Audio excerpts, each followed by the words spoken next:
Cette blessure affective se referme le temps des vacances en famille. Les grands-parents y jouent un rôle important. Le passé s'installe alors à la table familiale. On y parle de la Grande Guerre, d'Antoine Pinet. Mais l'actualité s'impose aussi. Georges Hollande, le père de François, et Algérie française. Militant, il se lance dans des batailles électorales. Mon père était un médecin otorino qui avait réussi dans la vie, là aussi par son travail, et qui avait une grande conscience de ce qu'est la politique. Il y croyait beaucoup, et comme il avait été sans doute marqué par la Seconde Guerre mondiale, par l'humiliation de la défaite, il s'était réfugié dans le rêve de l'Empire. Le père de François Hollande était un personnage assez extraordinaire. Il n'était pas simplement quelqu'un qui avait des convictions d'extrême droite, mais quelqu'un qui pensait faire un début de carrière politique. C'était un notable. Il roulait en Mercedes blanche dans la région de Rouen, donc il y avait un côté un peu parvenu. 1965, la télévision installe la première élection du président de la République au suffrage universel dans la plupart des foyers et quelques bistrots équipés. La vie politique française en est bouleversée.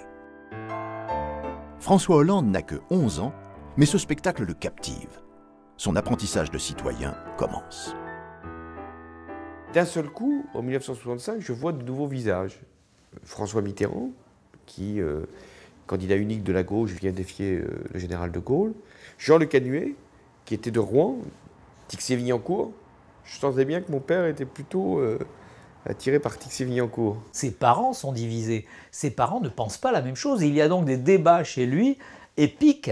Et François Hollande, lui, il pense un peu comme sa maman. Donc il le dit lui-même, d'ailleurs c'est assez amusant. C'est-à-dire qu'il voit François Mitterrand comme le héros de sa maman. C'est un héros télévisuel, donc c'est comme à l'époque on regardait Rintintin, lui il regardait François Mitterrand. Je sais que dans les discussions à table, quand on se retrouvait pour les réunions de famille, Georges agaçait visiblement François par ses réflexions, ses prises de position un peu, on va dire déjà de droite.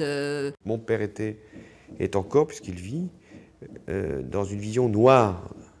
Il fait partie de ses personnalités, de ses personnages, de ces êtres humains qui pensent que l'avenir sera pire, qu'il y a une crise qui nous conduit nécessairement à une impasse qui va frapper notre démocratie.